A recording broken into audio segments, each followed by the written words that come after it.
like I said a while ago, I found a lot of cancer, especially colon cancer, is suppressed anger.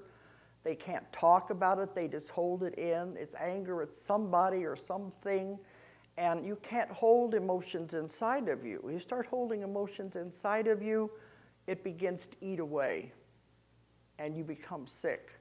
You don't want to let it get to that point. So a lot of the things I found the same thing over and over, causing different types of disease, just like OT was saying. Certain parts of the body are affected in different ways. But if we can find out why are they angry, people carry so much garbage and baggage around with them that they need to get rid of. And that's part of what I do. I spend a lot of time with each client, and a lot of it is talking to them, finding out, about them, what's going on in their life. And it doesn't take much for them to start turning me into Mother Confessor. I can spend a couple of hours just letting them tell me about all their family problems and their husbands, and they're crying, and but it's good for them. I have to know what we're going to be working on. But people carry so much junk around with them, and that's what makes them sick, and it's also what perpetuates karma, because you've got to let it go. Otherwise, you're going to have to come back and do the same thing again with the same people. And they all say, no, I don't want to do that. And then I said, you better let it go. And it goes back to it was Aaron's book, where he says in there about karma, the easiest, obviously the quickest, but not necessarily the easiest way to get rid of karma. What is it?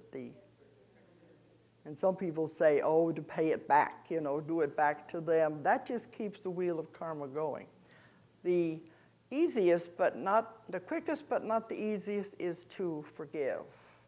Let it go. You have to let it go. That's what you hang on to, and it creates more karma, also makes you sick. But I've had people tell me, I can't forgive them. You don't know what they did to me. But they're hurting themselves more than anything. I am going to get to the subjects that were in that fire, but I thought this would be important to talk about also. I had this one man. I never was able to work with him because he mostly just talked to me on the telephone.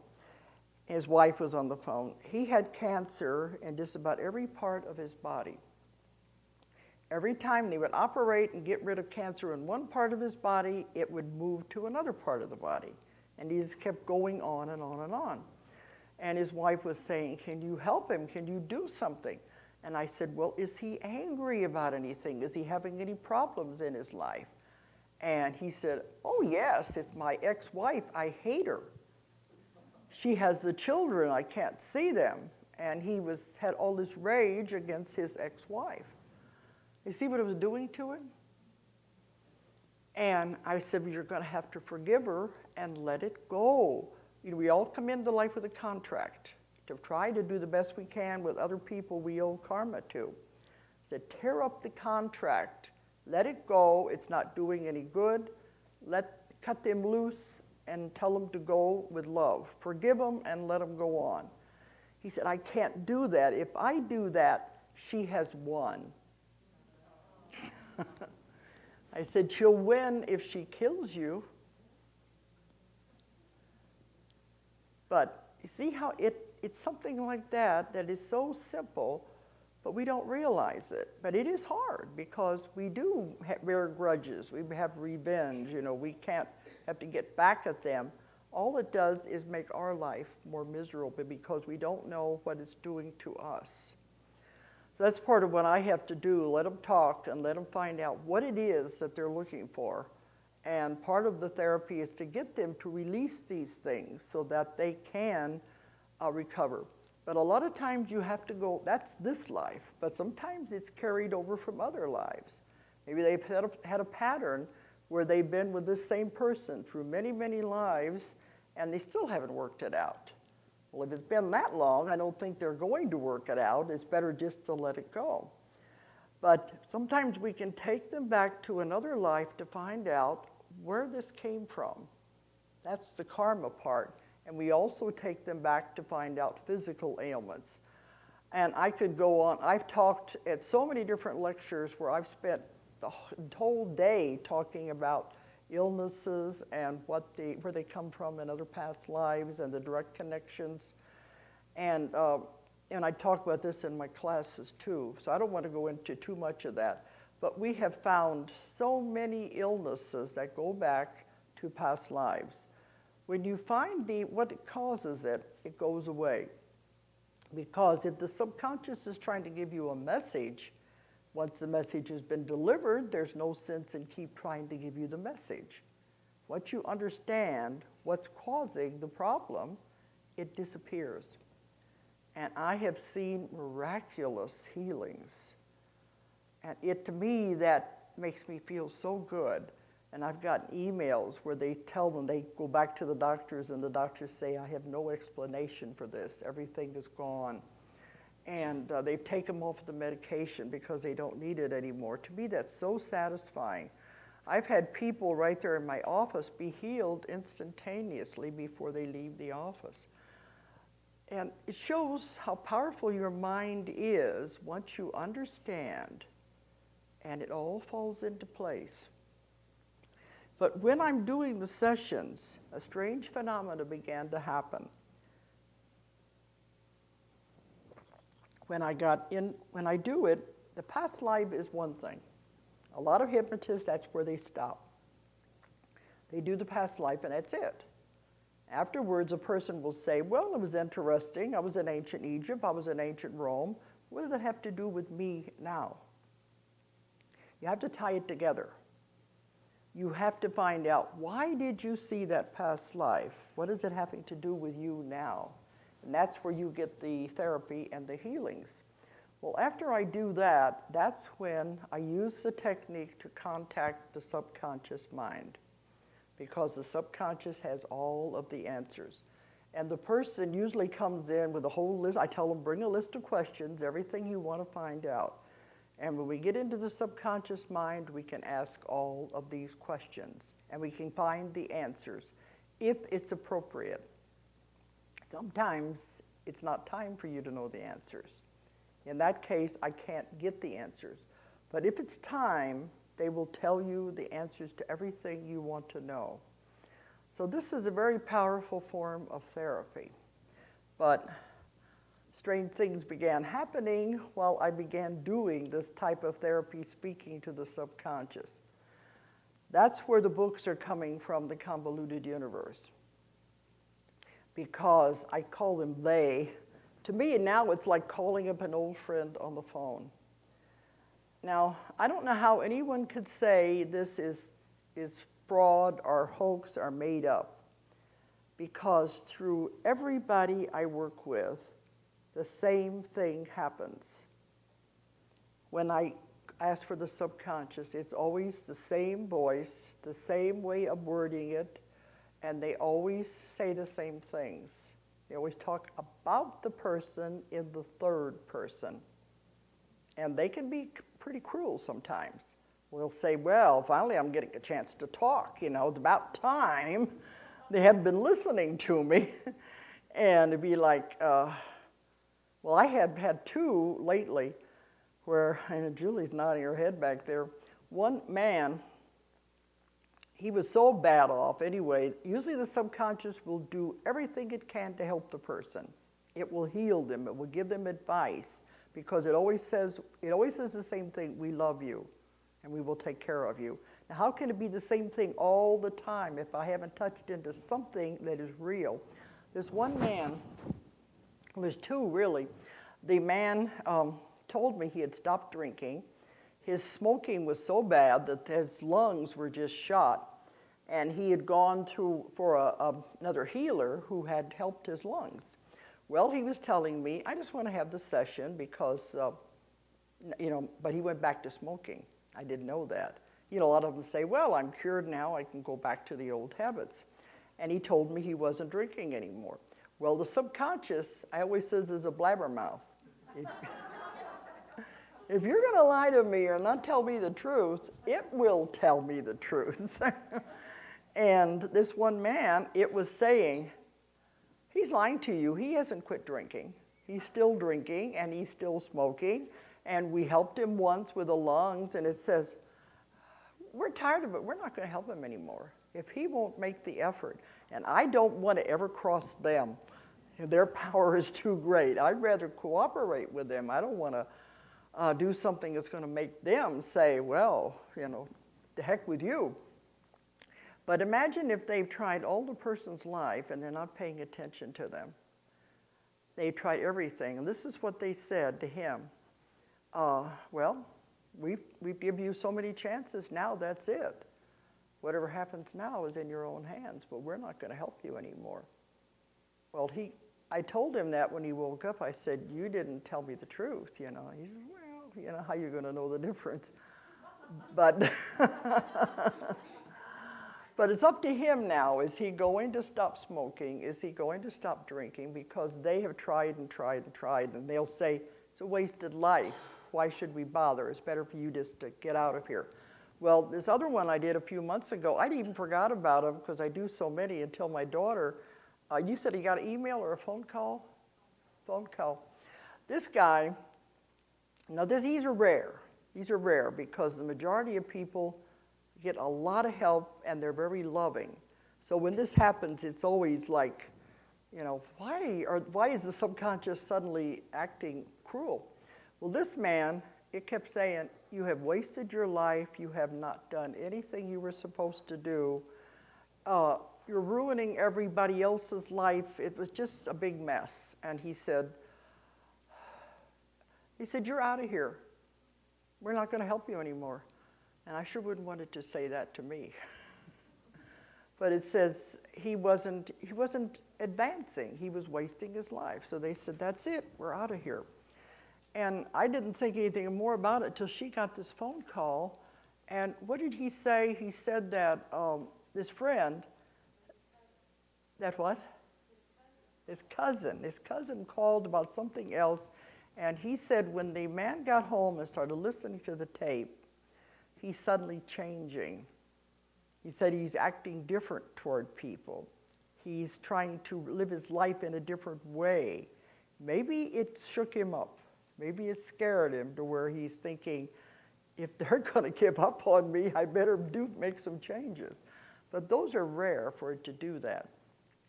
As a rule, it will help them and it will give you a great deal of information. But as I'm doing this all over the world, this is what began to get a little strange, is that sometimes at the end of the session, when I always ask for advice, or if I always say, if you got any last message or advice for the client before we wake up? Sometimes they'll come in and say, sometimes they'll yell at me, Dolores, okay, what now, And then they'll usually bawl me out, something I'm not doing that I was supposed to. They changed my diet. They got me off of Pepsi. I used to live on Pepsi. And that was an interesting thing because I was doing this in Las Vegas right after 9/11. I had about 10, I was in Laughlin, at Nevada at the UFO conference. I had a whole bunch of clients and I was doing this one. And toward the end, they came in and yelled at me. Well, before that, we had been in Orlando, wasn't it? At the Universal Studios and all of that down there. And I was living on Pepsi. I never drank water. And I got dehydrated down there. I didn't know what it was, but my daughter, Julie, is a nurse, and she said, Mom, you're dehydrated. You got to drink water. I said, water? What's that? I don't drink water.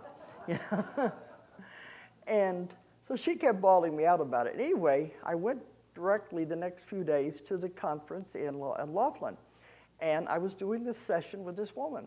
And toward the end of the session, when I asked, do you have a message before we leave or advice for Susan? They yelled at me. They said, Dolores. Okay. Now, this is coming through this woman. I always wonder, what do they think when they get home and listen to these tapes? They'll say, who was that? That wasn't me. And I said, okay, what is it? And they said, you're dehydrated. You've got to drink water. It's affecting your kidneys. Now, this lady didn't know anything about anything. And they said, oh, by the way, tell your daughter to call home. Her daughter's trying to get a hold of her. It's not an emergency, but just tell her to call home. Because my daughter was watching the book table. Anyway, then they go on, but they get your attention. So anyway, after it was over, I went down to the book table, and I was telling them, guess what they just said? And I told them, they said I was dehydrated. But you were there, weren't you, or was it Nancy? She goes, like, touche, you know. She said, you won't believe us, but you believe them. And then they said, well, they just said, too, to call home. Jackie's trying to get a hold of you. And she said, I just did. It wasn't anything serious. She just needed some money. But see, they even knew that. It was funny. But anyway, they kept on me every time we would have a session to make sure I was getting off of the Pepsi and I was getting onto water. And then they would check in my diet. You're to eat this, you're not to eat that. And one time during the session, they said, we saw you eat some beef last night, and we told you you're not supposed to do that. I said, well, it was just a little bit of beef that was in some soup, you know. But, but they said, they're always giving people diet information. They said what they're putting in the beef and the pork now is not good. And that they said when it gets into your body, it takes as long as 6 months to get this stuff out of your system. So they said to try to stay out of it or use organic as best you can. They said chicken and fish is better, but if you can get organic meat, that's the best of all. But the very best thing they suggest eating is live food, as they call it, which they mean fresh fruits and vegetables. And that's what they keep telling everyone that comes if they're having problems, and they'll say, well, it goes back to your diet. This is what you need to be eating. And they said the importance of water is beyond belief. We don't have any idea the importance of water, that there's things in the water that the body absolutely must have, and a lot of it is being taken out by the way the water is filtered and everything now. But they said the water is of the utmost importance to the body. Of course, it's of importance to the whole planet, too. They're concerned about all of that, too. But anyway, that's what they kept doing, and it took me a while, but I got off the Pepsi. People used to say they used to have to pay me to advertise the Pepsi because I always had to have my bottle there, you know. But I got off of all of that, and I'm eating what they tell me to eat. And so I'm trying to be a good girl with all of that. But they'll tell me if I'm not supposed to go somewhere. They can be very emphatic about it. They said, one time they said, would you like protection? And I said, well, yeah, I can use all I can get. And they said, all right, if you're not supposed to go somewhere, we will not even allow you to go out the front door. Something will happen that you may think is bad, but it just means you were not supposed to go. And sometimes things have been canceled or things, I can't go to somewhere, and I just said, well, I'm not supposed to do it. But they said, you'll always be protected if you listen to what we're trying to tell you. And I said, I can use that. And right after 9/11, I was supposed to go to Istanbul in Turkey. They had a first UFO conference over there. And I was holding my tickets. I hadn't got them. They were holding them. 3 times through 3 different clients, they yelled at me and they said, do not go to Turkey. It's too dangerous right now. I said, maybe later, but not now. So when I went home and was telling my kids, they said, well, you're going to believe them? If you tell you 3 times, don't go. And so I just canceled the tickets. And then I found, well, you know, that was right at the time we started bombing Afghanistan. It would not have been a good time for a white American woman to be going into that area, so they knew that, I guess. But it ended up that the conference was canceled anyway, because they said they didn't think they were going to get the attendance from Europe. But I don't mind if they're going to take care of me. I think that's fine. And they do it in all kinds of strange ways. But what began happening was, during these sessions, they would begin giving me information, especially toward the end. But then it began now that some of the sessions are information that I need. I still try to do the therapy, but they're going to get the information in there. I may be in England doing a session. Toward the end of it, they'll come in and they wait till we're through with what we're trying to do. And toward the end of it, they'll say, Dolores, this is the next piece of information you need for your next book. And they'll give me a theory that I've never heard of before. Then I go home. The next week, I'm doing a client in the States. Happens again, and they expand on the same theory that the first one has given me. Now, see, how can this be coincidence, random? Because none of these people know anything about what I do. I'm focused on them and their problems. They don't tell me anything about myself at all. But it keeps happening over and over again. I get a piece of information here and a piece of information there. And it's happening constantly now, and usually that's when I say, can I have a copy of the tape, because there's something on there that I need. And it may not be the entire tape, it may be just one piece of information that fits in with all the rest. And this is where the Convoluted Universe book series is coming from. These new theories and new things that they keep giving me. And I thought I had heard it all. But now they keep coming up with new things all the time. But they said, what I'm getting now, if I'd gotten 30, 20 years ago when I was first starting, I wouldn't have understood it. It would have been overwhelming. So they said you had to wait till the right time in your life before you could get this. They told me one time, it was about a client I was working with, they said, he is where you were 20 years ago. You have to give a baby milk and then cereal and then crushed vegetables. You can't give a baby a 3-course meal. You have to wait until the baby grows a little bit. So I said, over all these years, they've been spoon feeding me. A little bit of information, let you digest that, then a little bit more complicated, let you digest that, and then till it's got to this point where I keep thinking there isn't anything else, but it's getting more and more complicated. So I have no idea where it's all headed, but I have enough information now to write book 3 of the Convoluted Universe.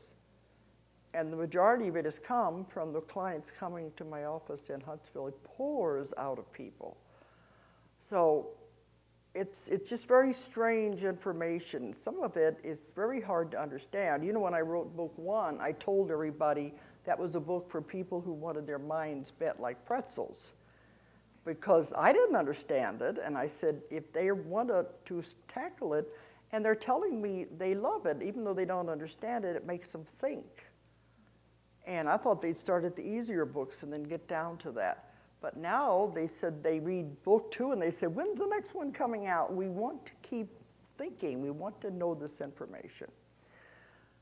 So, okay, I'm trying to figure out where I should start in this because there's so much. I do lectures on so many different topics. But I know I want to get to the New Earth before we're finished anyway, because there's a lot of things happening right now they want me to tell people because we're moving into a new time. But some of the things O.T. was saying were right on, because those are the things that you read the books, you know what he was talking about, the soul and oversoul and how we are splinters and all of this. I don't want to get too complicated for people. I like to stay at a level where I think they can handle it. And if you want to ask some complicated questions, I'll go into that. But I'm trying to keep it a level that I think most people can handle. Hopefully, anyway. Okay. But one of the things that I was going into, finding out a lot about, was dimensions. And I found out a lot about this when I was working with ETs, because I've been doing the ETs and the UFO abductions for 20 years. And I speak at just about every UFO conference in the world. And my information is positive. I have never found the negativity. And because I don't deal with the conscious mind where the fear is, I deal with the part of the mind that has the information. The other investigators, the other hypnotists don't do that. They stay with the surface conscious mind that has the fear. So when I'm doing, just a minute, I know how OT felt a while ago. The same thing happens to me. You have all this information flooding in, and you have to say, you're trying to keep up with it. That's what the ETs say. It's easier to do thought to thought instead of trying to do it verbally. Okay, but they said that it has to do with dimensions. Now, dimensions are around us all the time. We're just not aware of them. And in some of these dimensions, there are cities, there are people living, but we don't know about them. They know about us. The reason we're not aware of them is because they're vibrating at a different frequency. If you ever watch a fan blade or a propeller blade, when it speeds up, it becomes invisible. That's the way these dimensions are. They're vibrating at a different frequency, and that's why they're invisible. And there's thousands of these. Some people say, oh, there's only like the 4 dimensions, or maybe 5 at the most. I said, there are countless dimensions. They're thinking in the baby terms, the simple terms of the 4 dimensions that we're aware of. There's many, many more than that because it's much more complicated than we can think of. Now, the ETs, the ones in the UFOs, use these dimensions to travel because all they do is change the vibration of the craft to go back and forth between dimensions. So you don't need to have, like some investigators I work with want to know, what kind of fuel do they use in the craft to get from here to that star out there? And they're having the hardest time understanding it's not done that way. It's done with thought. And they go back and forth through dimensions. Rather like Star Trek, when they say, engage and mock whatever, and they are there because they change the vibration, the frequency of the ship. And this is what they do. But I've done lectures on this. I'm not going to go into the whole thing about ETs. But they change the vibration or frequency, and this is how they appear suddenly into our atmosphere, and how they disappear just as quickly. Well, these dimensions are all around us, and we are constantly going in and out of these dimensions, and we don't even know it. This is all part of life. What OT was talking about a while ago, these strange things that happen, like the one who was almost off the cliff. And my brother-in-law, too, was almost hit by the car.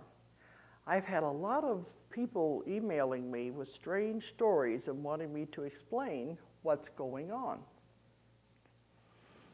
I had one, we covered it in the session, one of her questions, because she said she was in Florida and she was out jogging, and this is in the city, on a city street.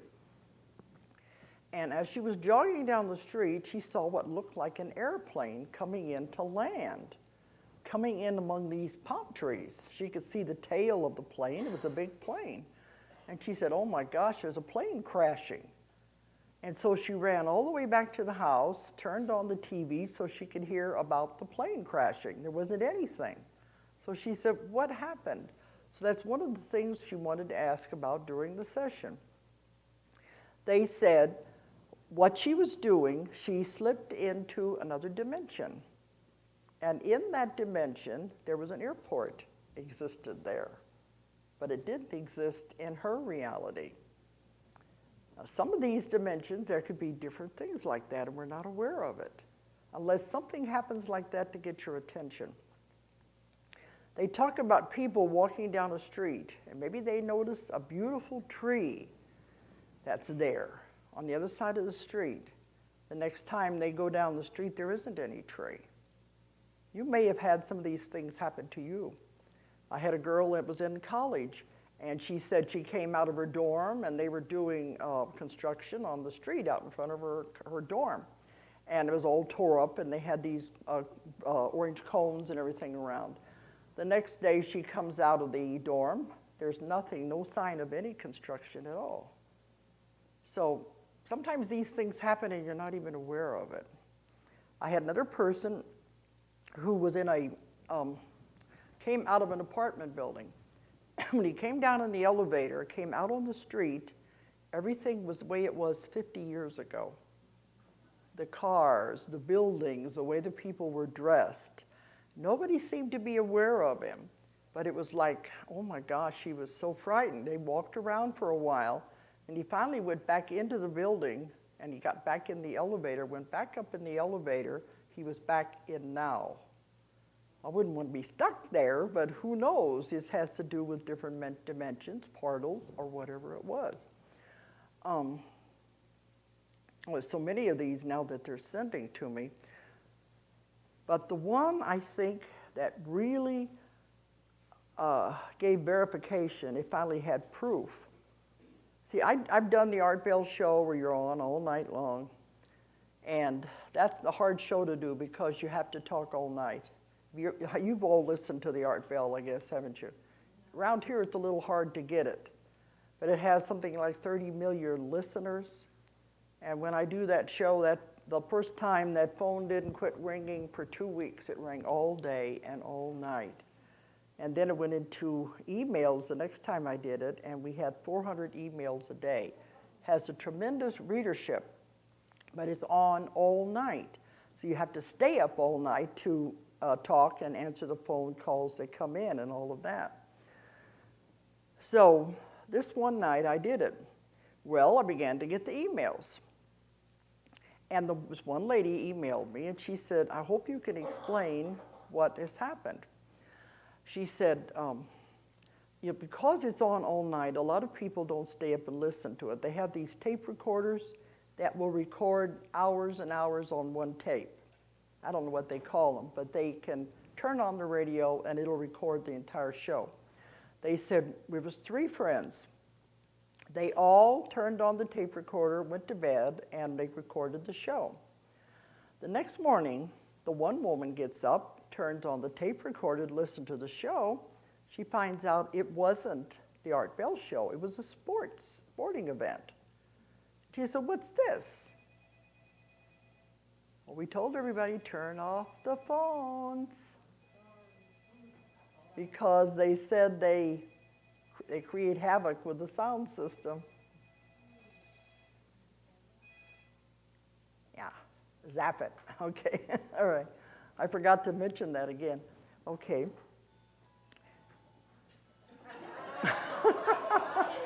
What was that? Okay, all right. Okay. But they heard the call letters and they knew it was the right station. They called the station and they said, oh, we don't carry Art Bell anymore and we're not going to ever do it again. It was a sporting event. And so the woman calls her other friend and she said, yeah, that's what I got too. I got this sporting thing. What's going on? The third friend got the show. Same call letters. They knew it was the same station. Now, what happened? 2 didn't, and the other one did. And later she said, by the way, now they're carrying the Art Bell show again. But she wanted me to tell her what happened. But a week after I got the email and I answered them, trying to answer the best way I could, I was doing a Unity Church lecture in Memphis. These people lived in Nashville. And they drove from Nashville, and they were 3 elderly ladies. Nobody's going to make something up. And they said, we came all this way to really tell you it did happen, and we have the tape recordings to prove it. Now, that's proof. Now, what happened? There were 2 of them in a dimension where the show did not exist, and the other one was in the dimension where we were broadcasting from. This is what a lot of these strange stories, things happen like this. So it probably happens to you and you just say, oh, I probably made it up or I didn't pay attention, these kind of strange things. One of the strangest one was this one man emailed me and he said, he went out to the airport watching the jets take off. He's watching the jet take off, takes off, then it goes backwards, and it goes forwards, Then it goes backwards until it finally takes off. And he says, jets can't go backwards. And as he stood there watching the other planes, they did the same thing. Forward, backwards, forwards, until it finally took off. Then he went out in the clouds, were doing the same thing, back and forth in the sky. And he goes out to the sidewalk, the cars are going forward and backing up and going forward and backing up. And this went on for quite a while before it finally returned to normal. And he says, what was happening? I said, the only thing I could think of is maybe he was at a juncture of the dimensions where it was not solidified. I said, if anybody else has a better explanation, I don't know what it could be. But this is important to understand about the dimensions, so you'll understand when I'm talking about the new earth. But I don't know if you can think of anything else or not, strange things like this. There's been all kinds of strange stories that I've been told. You know, people, you probably had it. Maybe you were at home and somebody will tell you they saw you downtown at a store or something. And you said, no, I was home all day. I've had many stories of things like that. And I was at one where we were doing a conference in Hot Springs, Arkansas, by the lake. And it was on the day that the gambling begins, the horse races. And this woman came to the conference and she said, well, I had a hard time making up my mind. I didn't know whether I wanted to come to this or go to the races because it was starting on the same day. I said, well, I finally decided I'll come to the conference. So she was there all day. Well, we had a banquet that night, and these men came in for the banquet, and they saw her, and they said, oh, it's nice to see you again. They said, boy, wasn't that nice, all that money you won at the races? And she said, what? I've been here all day. They said, no, you sat next to us at the races. And she said, well, how was I dressed? She said, just like you are right now. And see, this is what I found.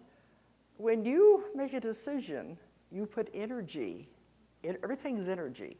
You put energy into these different decisions. We all do this. We decide, should we go here? Should we go there? Should we get married? Should we not get married? Should we take this job or not that job?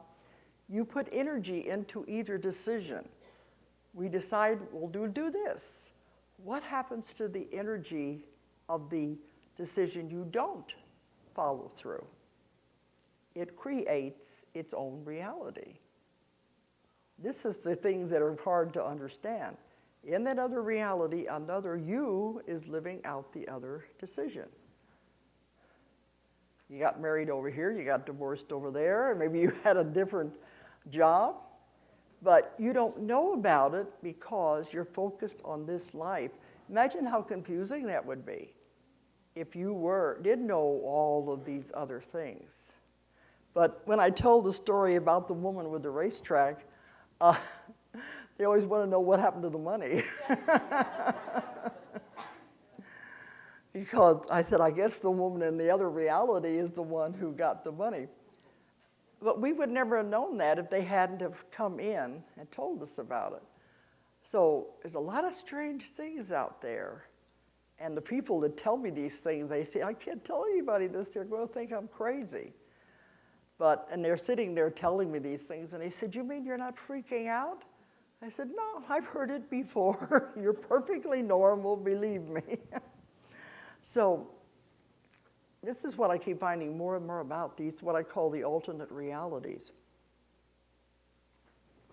And they said it's not quite as simple as making a decision to go here or go there. I'm giving this to you the easy way. I don't want to blow too many minds. Some of you may already understand all of this. They said it's not just that. It means every time you make any decision, to cross the street, to stay home, to get up and down out of a chair, every time you make a decision and you do one thing instead of another reality is created. So it splits again and again and again and again to where you have thousands of you living all these different kinds of realities. Now, they have said there's no way any of us can ever understand all of these things. It's absolutely impossible. They told me one time, all of your questions will never be answered because some information is as poison rather than medicine, because we couldn't possibly understand it in our frame of reference and it could cause too many problems. They said, in that case, we cannot give you the answers. We'll do what we can, but they said, it's not the brain, it's the mind. The mind does not have the ability to understand certain concepts. It's impossible. So they tell me little things that sometimes to me sound astounding, but they said we cannot ever see the entire picture until we cross over to the other side. The blinders are lifted, and then we can see it all, the entire thing. But there is so much out there that we don't know, and that's what I'm still searching for. I keep thinking, there's nothing that I haven't already heard, that I can't hear anything weirder than that. But then something else comes in. So I don't have any idea where it's going or where is it going to stop, if it will, because they said as long as I'm doing this, I will continue to find information. That's why I'm the reporter and the investigator and putting it all together. Okay, I was trying to think what part to go to next. There's so much that they have told me about. Okay. One thing that's amazing has been happening. It's in the books about the God source. And our concept of God is totally wrong. You know, Father Pat's sitting over here nodding, you know. We personify him. That's the only way the church can teach it, and the only way a lot of us can understand it is make it into a person. Have to put it into a physical form. This is our physical form. That doesn't mean everything else is physical. I've had people that are energy beings. And this, I believe, is closer to what OT was talking about. It's an energy being that is light, and it can create what it wants. But there's all kinds of different kinds of beings. Just because we're physical, this is not all there is, but it's all that some people can even comprehend. They can't understand anything more than what this is. But you've lived on other planets, you've lived in other dimensions, you've had energy bodies. There isn't anything that's out of the realm of possibility. Okay, so I began having more and more people going back to what they called the source. Instead of going into a past life, they went to the source. And I didn't know what it was at first, but now I'm hearing it so much that I recognize it. In the book I wrote about Between Death and Life, that told you where you go when you die and what it's like on the other side, I asked every question I could think of, and one thing I wanted to know was about God. Now, this was in the beginning of my work. They said, there's no way you can conceive what God really is. They said, your perception of God is like a tiny thread compared to what it really is. And then they said, consider other people who don't even have a metaphysical background. What their concept of God isn't even this tiny thread. But they said, God is the glue that holds everything together. If he were to wink out for a fraction of a second, everything would dissolve.